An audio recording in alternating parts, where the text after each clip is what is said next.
Greetings, B-movie aficionados.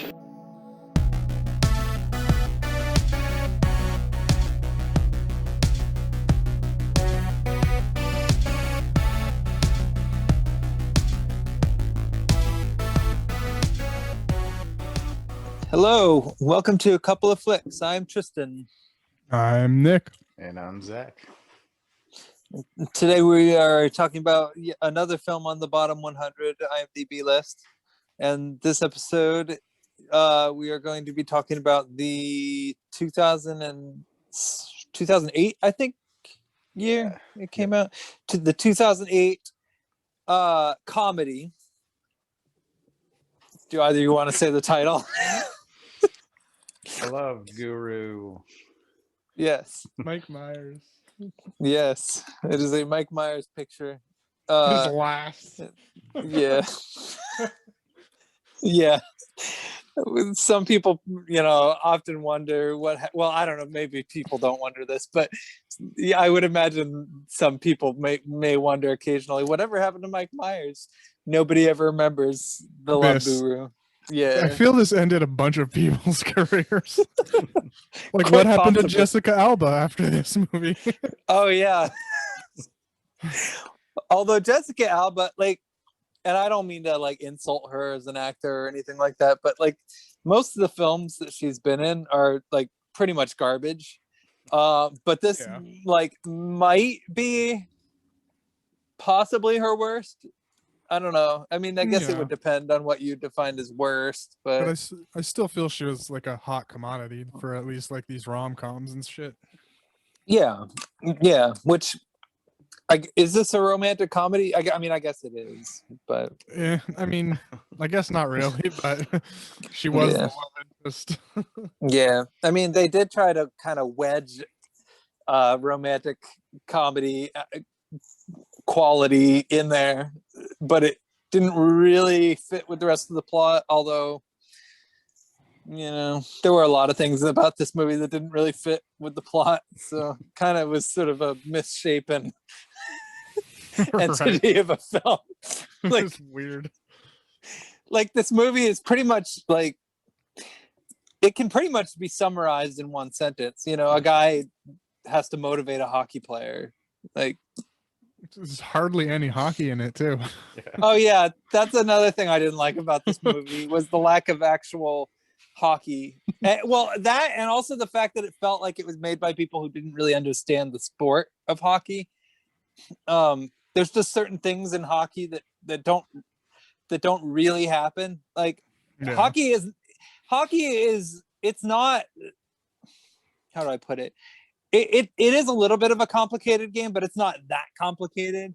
There aren't the film that sort of portrays hockey as if it's a game that gets weighed down by technicalities, but it really isn't that at all.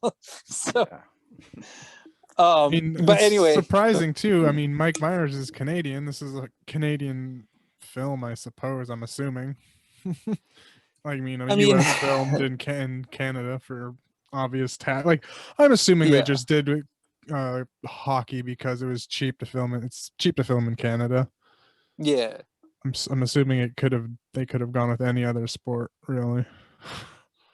I mean, hockey is a pretty reliable sport, but it just seems I don't know. This movie didn't really do a whole lot with the actual sport itself. No, the games at the end when they're coming back or whatever was a 10-second montage of them winning 5 or 4 games or whatever.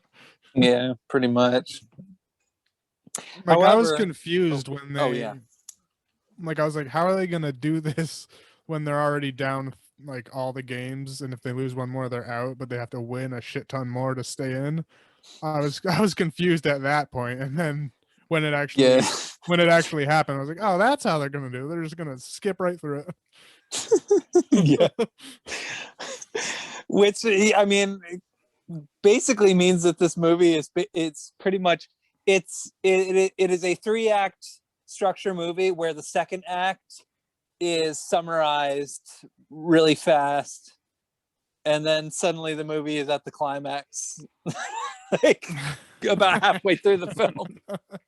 Yeah. Yeah. However, I got to say, Vern Troyer, he delivered the goods. Oh yeah, I'm surprised. When he wasn't being the butt of a joke. That's Oh all. yeah. For the most part, that's all he was. Yeah. Yeah. Which, I mean, I feel like, and I'm not crazy about the Austin Powers movies, but I mean, I like the first one. The second and third, I'm like ugh, about. But I do feel like those movies like probably did about as good enough job as they could have done, like tapping that sort of idea as much as it could in any sort of intelligent way. This movie does it in a really lowbrow way, which I like the second made one. it a lot that less one was funny. The best. Oh, the second Austin Powers. Yeah. I just love that intro with Tom Cruise. Wait a minute. Was Tom Cruise in the second or the third? I think you're thinking of the third one, actually. Oh. Like, are you well, I don't like that movie. movie. I just like that intro then. Oh, okay. Okay. Yeah. But I don't. Would you like to read the plot summary? Yeah, I can. Yeah, because admittedly, there are a lot of jokes in the movie. There aren't a lot of funny jokes, but there are a lot of jokes. So we'll give it that for jokes. I would quote say unquote. there are a handful of jokes, pretty funny jokes, I thought, in the first 20 minutes, but then they're just recycled throughout the rest of the movie. Yeah, that's about how I feel too. Like when the movie started, I was kind of like, okay, well, I mean, this is bad, but it's not that bad. Like, this could be kind of interesting. But then, like, probably around the 20-25 minute mark, it just too much was going on. But at the same time, like, nothing was going on at the same time. And I'm like, yeah, this is horrible. Yeah. It's kind of a dumpster fire of a movie, to be honest. Mm-hmm. Like, I actually feel pretty embarrassed for everybody. And I know I say that a lot, but this one in particular, just I don't know. But different times. Oh, for sure. Oh my god. This times. This movie could not be made today. Yeah. No way. It's only 13. It's only 13 years ago too. Wow. Anyway. Guru Pitka, played by Mike Myers, is the self-proclaimed #2 guru in the world after Deepak Chopra. Flashback. What's up? I was just gonna say, like, I thought I felt like this movie name dropped him quite a bit. Like, yeah, whenever they got the chance. Yeah, it was another thing that bothered me about it, like, because like, so I know a lot of people who are into new age stuff, and I know a lot of people who, like, those are the type of people I work around. And so I was already kind of familiar with who he was. I've actually read some of his stuff, and he is actually a pretty beautiful writer. But I felt like this movie almost sort of felt like an advertisement for him. I'm surprised he was in it. Yeah. Yeah. With the content, I was like, I would think he would be offended. I mean, I don't know. Well, I mean, I think that I do believe that part of his philosophy is having as deep a sense of humor as one can. So, or at least that's something I've kind of gathered. Well, okay, maybe I'm thinking too deeply. I mean, this is the Love Guru we were talking about. So, I mean, I don't know. I mean, this movie, like, it does kind of make fun of Hindus a lot, but I guess it's not really a criticism of any faiths, really. I mean, it definitely pushes the line, but I don't think it's like ever really explicitly like depicts it as being like a bad thing. I guess. I mean, no, maybe more of an odd thing, but I think it more makes fun of like that love guru kind of stuff. Like, yeah, like I don't know how connected that is to Hindu or even necessarily like the Indian race and culture. Like, I don't think all Indians do that love guru type stuff. No. Which is also what I thought was the most problematic too. Is like it was like, you know, blackface with Indian culture. But I don't see why how anyone signed on to this movie with that in mind. Because there are, you know, hippie yuppie guys out in, you know, California, yogis that are all white with dreads doing all this kind of stuff. I don't know why they didn't make fun of them instead of going straight for the Indian. Like they made fun of all their names, like everyone a double entendre name, and it was like they had a lot of like linguistical humor in this movie, and like also there was they kept on saying like that. What was that person's name? They kept on saying again and again every time they greeted each other. Oh, Mariska Hargitay. Mariska Hargitay. Which I mean, that joke had potential, but they kind of squandered it a little bit because she shows up like relatively early in the movie. Yeah, and it would have been. Funny, it was funny. It's just I feel like I think it would have been even funnier though if they had waited for her to show up like at the end of the movie, or show up like maybe even after Deepak Chopra or something. I mean, there were a lot of things about this movie that like could have worked like in theory, but like the overall like attempt ends up being really misguided and one note and just I don't know, kind of out of touch. I mean, I don't know. It felt really sort of behind the time. Like it felt like a movie that should have been made in the early 2000s, not the late 2000s. Like it's just like I don't know. But anyway. Yeah, I saw that coming up too. Is when he like, you know, greeting celebrities, like right when he greeted Jessica Simpson, which was the first one he greeted in the like a lineup. I was like, oh, here comes Mariska Hargitay. She's coming up. And sure enough, she was the last one. Yeah, I laughed. I mean, there were some parts that I did chuckle at, you know. So yeah, I did. I laughed quite a bit. Yeah, whether or not I was laughing at the movie for being just so fucking stupid or actual good jokes, you know. Oh yeah, most of the times I laughed, it was more like me sitting there watching this, being like, "Oh my god, this is so bad! Like, what the heck is this garbage?" You know, yeah. But anyway, yeah. Do you want to continue reading the plot? Okay. A flashback shows that Pitka was an orphan taught by Guru Tuggan There's the one. I didn't really get that either. What's a puda? I mean, I think it was supposed to just sound funny. I don't know. Yeah. Because like, I mean, it did make me laugh. The town it was in was like Heron Mykista, like Heron Mykeister. Like, yeah. Most of them had like something that you could pronounce to make a dirty joke, but I don't know what a puda is. I might be behind the times or something, but yeah, I don't know. Maybe like a pooter, like I don't know. I don't know. Butt is the penis. I don't know. Vagina. Because this movie also was full of penis jokes. Oh like, yeah. Not even Yeah. like subtle ones, blatant.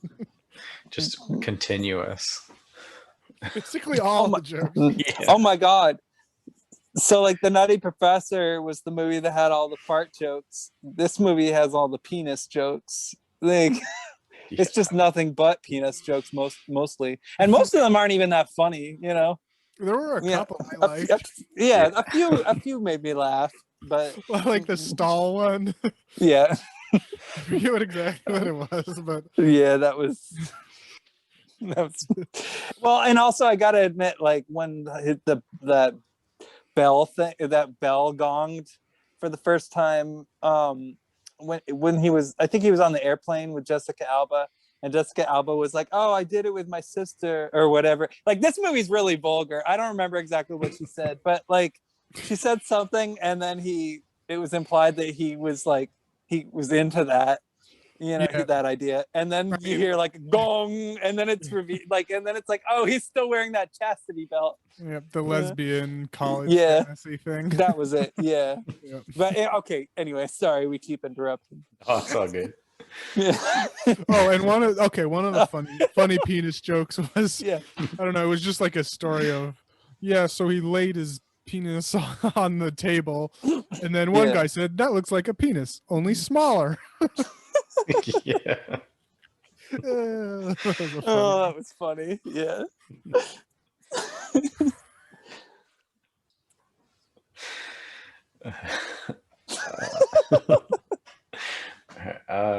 Okay. So Guru Tuggan Maputa, played by cross-eyed Ben Kingsley. Yeah. Oscar winner Ben Kingsley.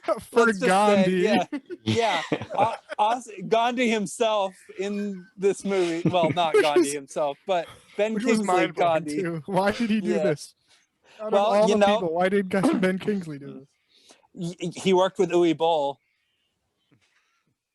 What? Believe it or not, he was in Blood Rain. Which we'll shows see, up right? Eventually. I think so. I think it's on the 100. Yeah, pretty sure. If it isn't, then we'll see it. Yeah, I'll make sure that it's one of our choices. Yeah, but he was in that. Oscar winner Ben Kingsley. So he's a reoccurring actor on this show, or will be. So yeah. When the 12-year-old Pitka announces he will become guru so that girls will love him, Tuggan Maputa puts a chastity belt on him until he can learn that loving himself is more important than being loved by others. Can I just sort of quickly say, like, that whole flashback where he shows up as this new student and they superimposed Mike Myers' face?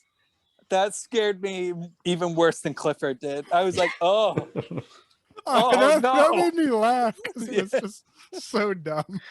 Yeah, it was pretty dumb. It was pretty funny, admittedly, like, because his face didn't really even quite move naturally. Like, it was a really, really bad effect, and he was grinning it looked so good. Like the earlier, even before face swapping was a thing, that deep fakes. Yeah, they did it. Yeah, Love Guru, the proprietor of deep fakes. Yeah, Mike Myers ahead pioneered. of his time.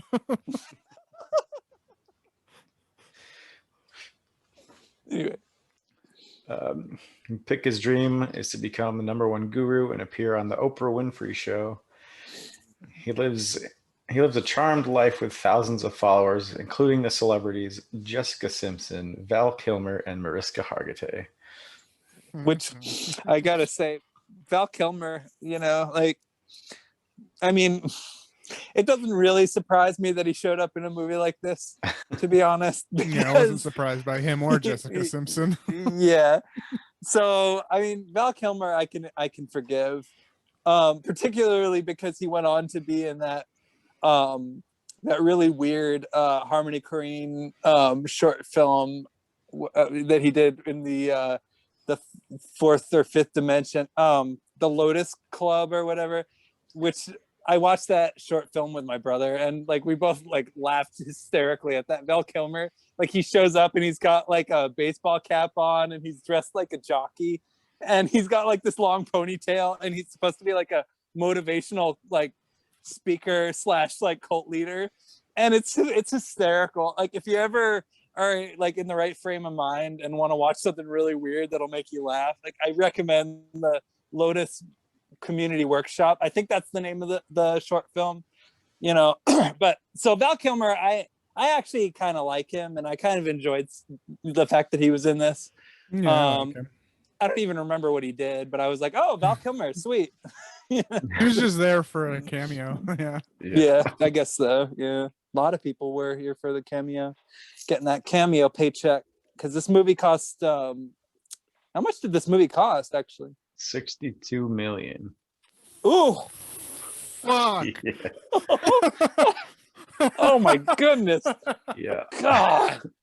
And it made 40.9. Because you also they say you have to double what the price is for marketing purposes. Yeah. Bombed then. Yeah. Yeah. That's like Showgirls level bomb.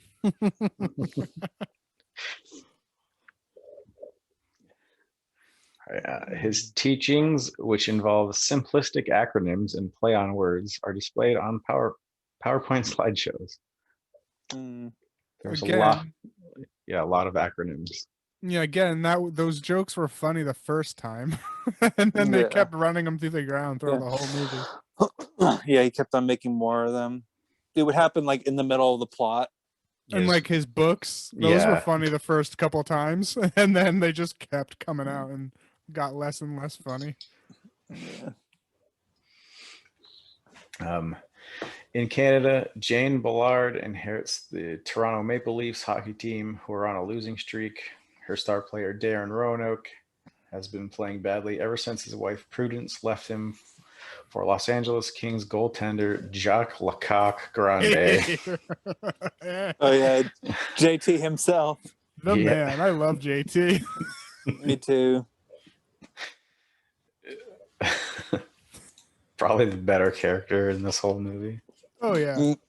Yeah, I gotta admit, he did make me laugh. Like, what song was he listening to? It was wasn't it like Leanne Rhymes or some shit? Celine Dion. Yeah. Celine Dion. Oh, that was it. Celine Dion. I don't know what song it is. Or whatever. Like, I was like, oh, great. I made fun of this one buddy of mine who was big into Celine Dion, and I retitled it "I Drove All Night for a Booty Call." So, yeah.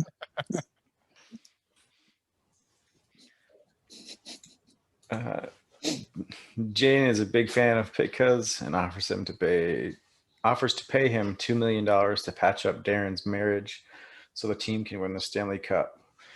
Pitka's agents tell him that if he succeeds, Oprah will have him on her show. Pitka and Jane bond on the plane ride. Jane became a fan of Pitka's work due to the death of her father. And then in parentheses, it says, in real life, Mike Myers became a fan of Deepak Chopra after his father's death. Oh, okay. What the hell? Okay, so wow. So there's a little bit of autobiographical sort of stuff here, I guess, in a way. Like maybe Mike Myers was trying to kind of, like maybe his intention with this movie was to sort of exercise his feelings about like his father's death and what it means to kind of explore other faiths, you know. And maybe he needed $60 million to do it. And I guess that makes more sense why Deepak Chopra showed up. If I'm assuming they probably had an outside connection due to that. Then, like Mike Myers probably actually communicated with him then, and probably made friends of some sort. And a favor, I'm assuming. And another one of Mike Myers' buddies shows up in this movie kind of later on, along with him. But you know, we'll get to that. You know, but I do think it deserves mention only because, like, well, okay, we'll get to that. Yeah. Jane admits she has a crush on him, and Pitka asks if she has a husband or boyfriend, which she says no to. Pitka is surprised she is single. Jane reveals the Bullard curse. Canadian hockey fans dislike her very much and throw food at her when they see her. Okay. I don't. Yeah. All right. I totally forgot about that scene. Yeah. They even had like the janitors or whatever paint lines to where she couldn't go past, so people couldn't. Yeah. That was All right. Pitka encourages the rival team to beat Darren up during the game to distract him from the distress over his wife's affair. Darren begins to play well, but then gets suspended for the next 2 games after beating up Lecoq and hitting Coach Cherkoff with a hockey puck. There's another name that was a double. I didn't get that one because I knew it was, but I was thinking like Chekhov, like, you know, Chekhov's gun or whatever, and like and then Mike Myers just started saying jerk off. So I was like, oh, okay, that's what they're going for. Yeah. It was kind of like a, what do you call him? I don't know. Like Mike Myers, I noticed that like every time he would say like a joke or like give an insult, he would start laughing at his own like jokes. It's almost like he was trying to provide this movie with its own laugh track. Like at times it was very weird. Mike Myers. Like he had a lot of those and like looks to the Yeah, camera and all but that it seemed like he that he does. yeah, it felt like he did that a lot more, and it felt like he did that even more in this movie than he did in Cat in the Hat, where he'd say something like some kind of edgy, stupid thing, and then he'd be like, whoa, whoa, like as if it's like, you get it, audience, this is supposed to be funny. What he said was supposed to be a joke. Now you can laugh along with him. Like it's like, what the heck's that all about? Yeah, I never understood why he did that. He does it in like Austin Powers, I want to say too. I mean, he does it a little bit in Austin Powers, yeah. Not a bunch, yeah, but he does a good amount. That's why they're better movies, because they don't drive jokes into the fucking ground. Yeah. That's just overkill. It was. it was constant. Yeah. Anyway. Later, Pika has dinner with Jane. Pika tries to kiss Jane, only to hear a ding in his chastity belt. Okay, that did make me laugh. Like, it made me laugh the first time. When it happened a few more times, I was like, okay, the chastity belt joke again. Like, yeah, all right, we get it. Yeah, yeah. Upset when he tells her their love cannot be, she runs out. Pika advises Darren to write an apology to Prudence and fights off a rooster to deliver the letter. Dumb. Yeah, that was a dumb scene. So dumb. Yeah. After they lose 3 games, Coach Jerkoff berates Jane and punches Pika in the groin. He's only slightly injured from hitting the chastity belt, but Pika moans and has a tantrum about the pain in his testicles. They say that in the wiki? They went that deep into that scene? Yeah. That's funny. That's funny. Yeah. Yeah. Dick Pants warns Pika. God damn it! It's like, it's so funny because like when you're watching the movie and they say the names again and again, it's not funny. But when you're reading the plot summary, it's funny. Yeah. Dick Pants was John Oliver, right? Yeah. Yeah, Dick Pants. Yeah. So Dick Pants warns Pika to hurry up the process or he will lose his spot on Oprah, again to Deepak Chopra. Pika is admitted that Darren is not ready. Pika and Darren attempt a confrontation, but her invective ends up scaring both of them away. Pika helps Darren realize that since his mother only showed him love when he succeeded, he had grown to believe Prudence would only love him as long as he won. Pika then drives himself and Darren to Niagara Falls for a heart-to-heart. And did you catch the little Bohemian Rhapsody thing they did? Yeah. Yeah. It was a blink. It was a blink, and you would have missed it too. Yeah. Yeah. I mean, I appreciated it. You know, I did too. I mean, yeah. It didn't make me laugh, but I was like, nice. Okay. Yep. So Mike Myers doing his little thing here and there, you know, giving his little shout outs. I mean, fan service. So. Yeah. Yeah. You know.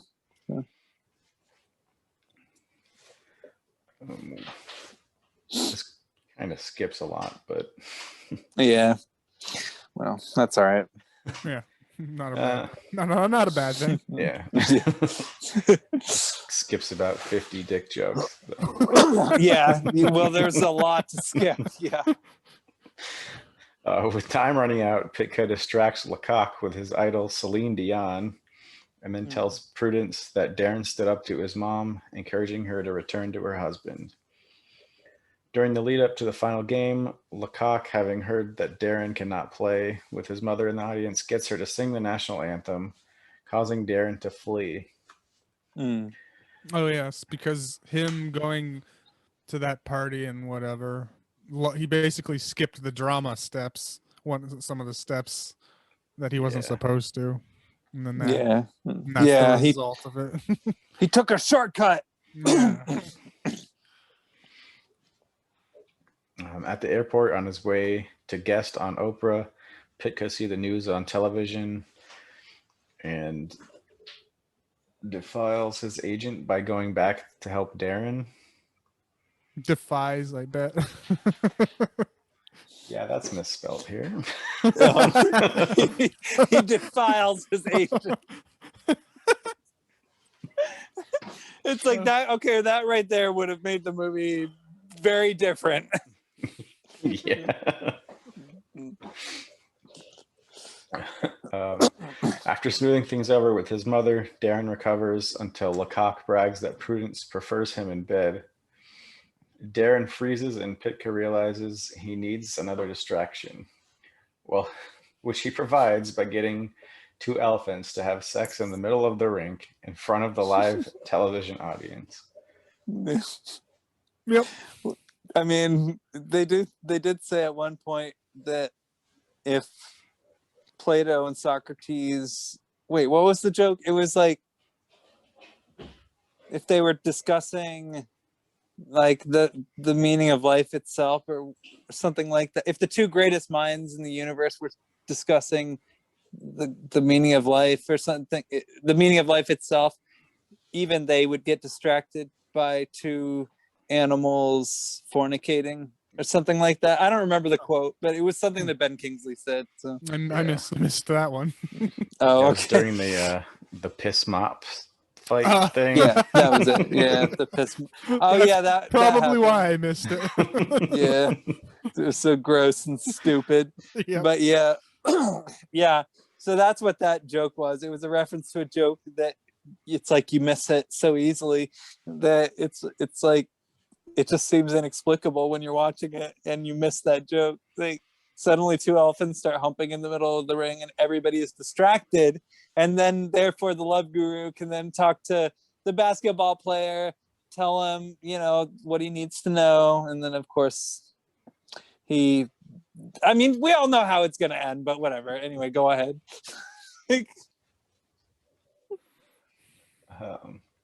Darren wakes up from his stupor, scores the winning goal.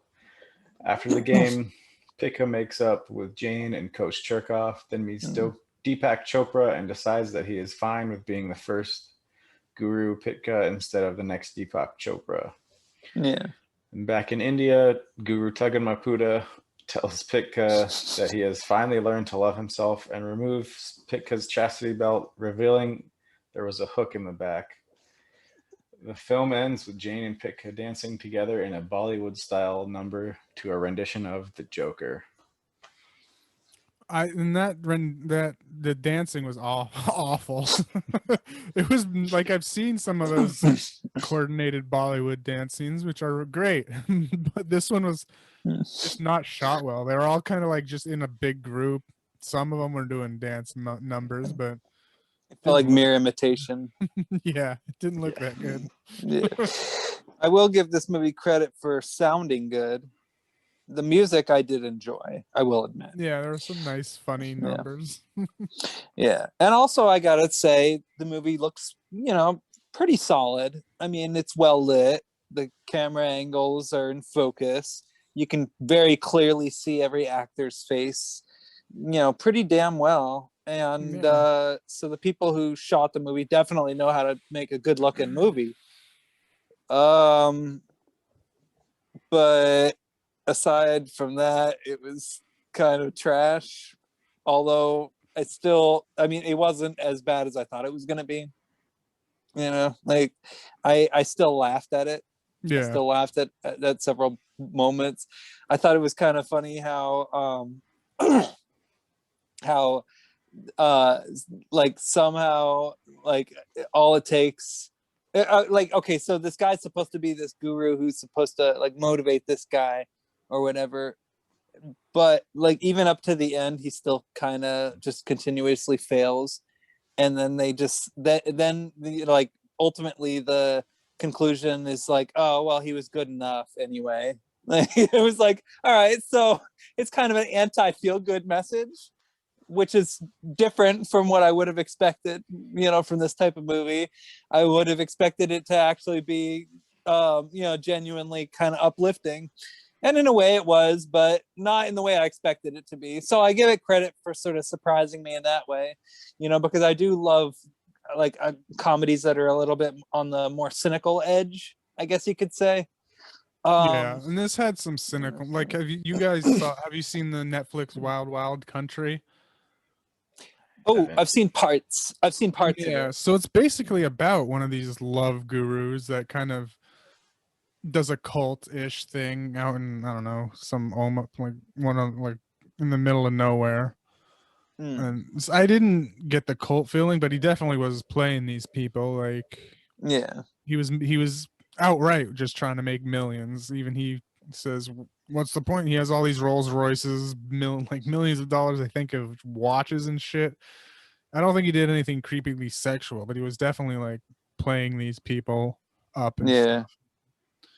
I mean, it was definitely cult-ish. They all had in orange robes and shit, and I've seen people still, like, when I watch that movie, I was like, oh, this guy's a scumbag, even if he doesn't necessarily do any of the sexually predatorial things that some of these love gurus do.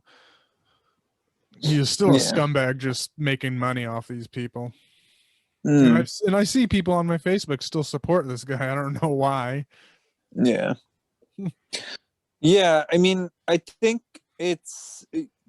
cults are really interesting. I think what interests me the most about cults is the people that get involved in them. Nobody intentionally gets involved in a cult. Nobody ever joins a group with knowing that it's a cult and knowing that they're getting involved in a cult. Because I mean, the word cult is, I mean, as far as I know anyway, considered a negative thing. Yeah.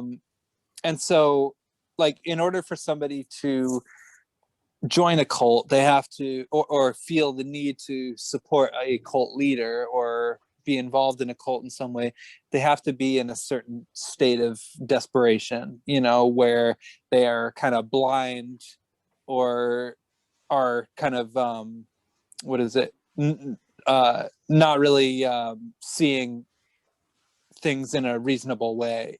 Like, a person has to be kind of in a certain state of desperation to be, blind to certain sort of red flags and stuff. And so, but then also there are people who are just simply naive about what that kind of thing looks like. I think that a lot of people, when they join a cult, it's because the people involved or the person that's in charge of it is telling them things that make them feel good and are things that they want to hear. And so I do think that there is like a scary sort of line between like motivational speaker and cult leader. And so I like the fact that this movie like didn't really delve into any of the culty ideas, but it didn't like expressly say that the whole like practice of being a motivational speaker, so to speak, is like is an entirely like foolproof thing, Yeah, I mean, he had, like, so Mike Myers had the silver tongue, and he was not ashamed to, flaunt his wealth with all those, mansions and shit that he had and whatnot. Yeah. Which is what a lot of these guys kind of do, I guess. Yeah. There were like a couple moments, like sort of early on, like that part where he was on that rug thing and like, something else, I don't remember what it was, where it kind of like suggested that he was sort of that way, but it didn't really like show him as being like, it showed that he generally kind of avoided falling into that. Like, this is generally a pretty lighthearted movie, so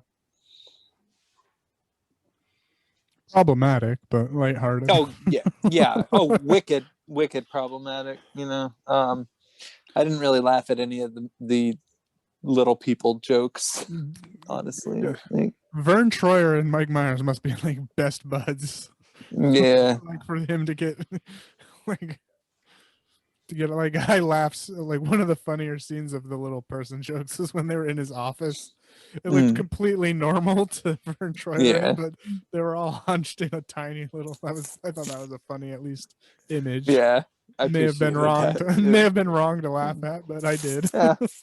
Well, I mean, I guess as long as it's like, as long as the joke isn't that it's funny because it's a little person. You know, like to me, like that's funny because it's an unusual sort of scenario.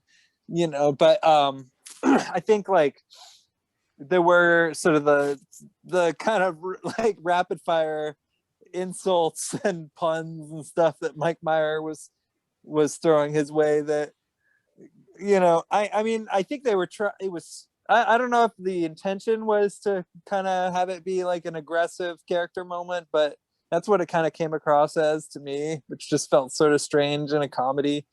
You know, if it was trying to be funny, it wasn't. You know, so I don't think the intention was to be offensive. I think it was just, I don't know. I just don't think there was a whole lot of thought put into those jokes, really. So, but whatever. I guess you'll get that with a movie like The Glove Guru. So, so. Okay, and then Kanye West. Yeah. Yeah. That was that was the cameo, yeah. Yeah, that was the cameo that we were kind of mentioning earlier. So yeah, that was interesting to see Mike Myers and Kanye West together again. Yeah, Mike Myers as himself in the yeah. I did appreciate that joke. And I appreciated the fact that the movie made sure to indicate that it was Mike Myers, not the Love Guru, but Mike Myers himself, hanging out with Kanye West at a hockey game. We love hockey. Yeah. And, you know, the reason that joke made me laugh was because, you know, when the whole Hurricane Katrina thing happened, I actually did see the, when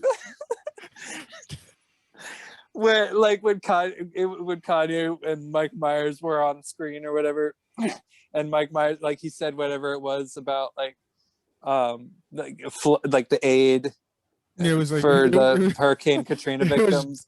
It was George Bush doesn't care about black people. Yeah, that was it.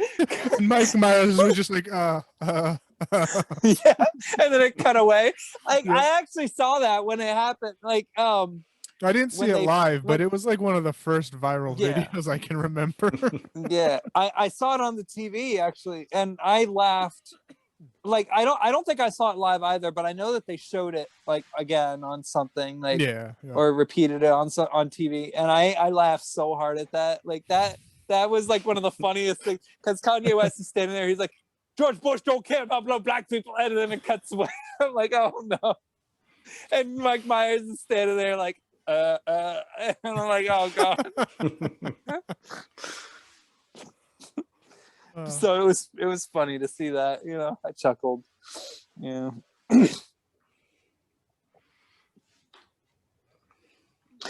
Anything else? I got a couple. Oh yeah. So Daniel Tosh was in this during that bar fight scene. Yes. Yeah. And I remember I don't remember if he said it on Tosh.0 or just some other random interview or something. And he said this was the reason he's not acting anymore. It was like his first like acting gig. Like he's a stand-up and does like other comedy things. Yeah. But like because of this, it was his last. He's just like, I'm not doing acting anymore. And this was like, I think one of Stephen Colbert's, you know, only acting gigs besides, you know, whatever the Colbert Report was. He was acting, but this was like an acting gig. I don't think he's done much actual acting gigs after this. Yeah. Well, this wasn't super funny. Like I don't know. Colbert. I mean, it's pretty easy to find him funny, but somehow this film manages to kind of not really make him all that funny. I thought he was funny. Like, I guess my issue is that if it didn't feel as much like Stephen Colbert.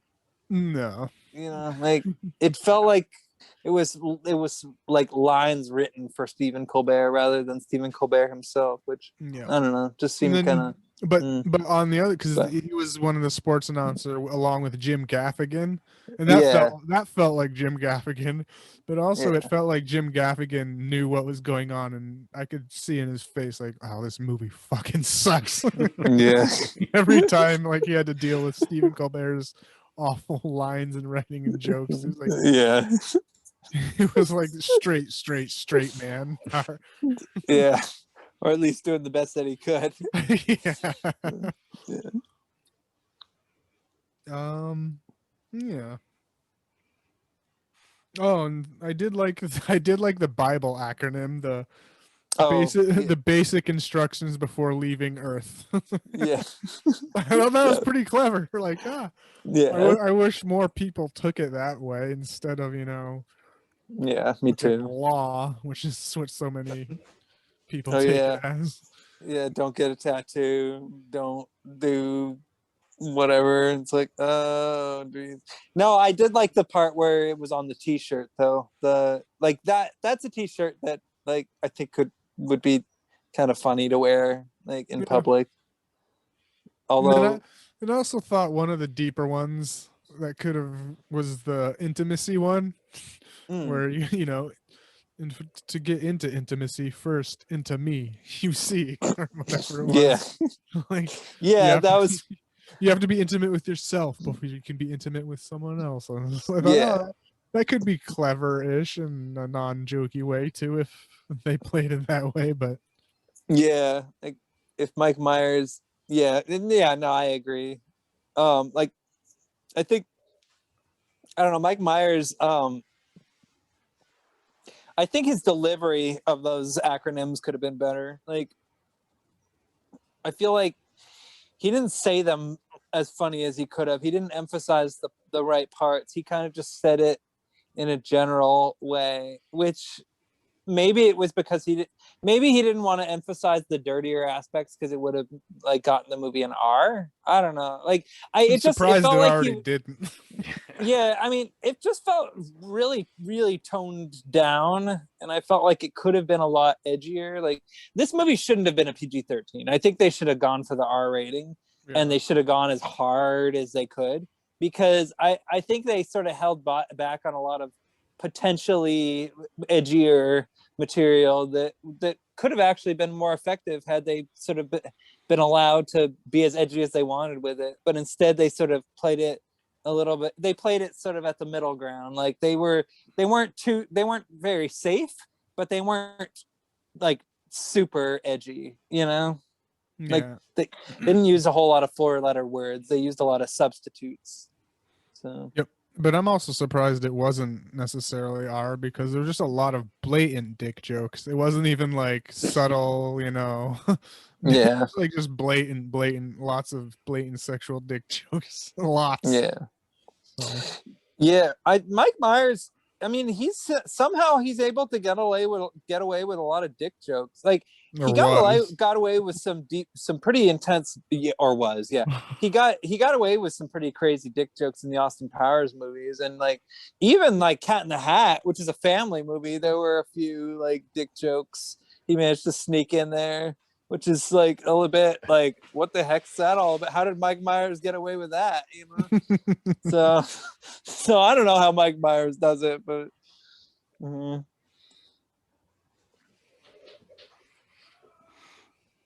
Oh, nowhere, now here. That's a nice one. That was that was funny. But that's about all I got. Okay. Yeah. All right. Yeah. So I don't know. Do you have any thoughts you want to share, Zach? Not really. I was going to mention Stephen Colbert, but other than that, just a lot of dick jokes. Yeah. Pretty much. Yeah. And I don't know. I would be. I could like it if the dick jokes were funny, but a lot of them weren't. A lot of them were just kind of silly and cheesy and like gross. So I don't know. What would you guys give it on a scale of 1 to 5? It's like I wouldn't give it anything very high. I'd probably just like leave it at a 1. Like I mean, I don't think it's as bad. I don't think it's that bad. Like I don't think it's bad enough to be on the bottom 100, but it's also like definitely kind of an embarrassment for pretty much everybody involved. Oh yeah, even the people who kind of get away unscathed. JT, I think, might be the only one that got away unscathed fully, or at least untraumatized. I want to say maybe Daniel Tosh, like I said, may have tried to do more acting if it wasn't for this one, and maybe even Colbert. I don't know of course, Colbert has his own trajectory and is super famous, but maybe he would have tried more acting if it wasn't for this fucking movie. Yeah, it's interesting to think about what could have been had this movie not been made. Like I think this world would have been better. Like I'm not saying that this movie like deserves to be unmade or burned or anything. I mean, it already exists. I'm not saying like anything like that. I mean, I can say whatever I want about it, because I watched it, Yeah. At least I actually watched the movies that I criticize. There's a lot of people in this world that don't. So, and all three of us watched The Love Guru, and so we gave the film our time, and we can give our honest opinions about it. I don't feel like this movie really bettered anybody's careers. I don't really feel like it certainly didn't better Mike Myers' career. I think it destroyed it. Yeah. It wouldn't surprise me. And I liked Mike Myers, like, Wayne's World, and even like Wayne's World's the best. Powers, and like those are all good, funny movies. And Wayne's World's just like an amazing movie, but are great movies. And I miss good Mike Myers, I guess. I haven't. It seems that all after, like, I looked up his IMDb after this, and it was all just Shrek stuff, and not even Shrek, like, full length Shrek. A lot of like short film Shrek things. That's about it. Austin Powers 4 is rumored. Oh yeah, rumored. And then I think Inglourious Bastards is kind of sneaked in there. Maybe filmed before this one. I don't know. Maybe I don't know. It wouldn't surprise me. So. But anyway, I'd give it a 1.5 because I laughed in the first 20 minutes for the jokes being good, but then they just hammered them into the ground. Yeah, kind of flushed the whole concept down the toilet pretty much. And of course, just like the problematic shit. It's just ugh. Yeah. I gave it a 1. I had a few chuckles, but other than that, and nothing redeeming. Some giggle-worthy moments here and there, but mostly just a lot of cringe and little else. So it won the Golden Raspberry for Worst Picture 2009. Hell yeah, there we go. Yeah, so if you're gonna see it in a Golden Raspberry marathon, the Golden Raspberry Library of Worst Picture winners. Yeah. All right, so anything else about The Love Guru, or is it time to tap out and call it quits? Yeah. Well, about that time. Okay, cool. Yeah, Moisey. All right. Have a good night, everybody. Bye. Don't watch The Love Guru. Mariska Hargitay.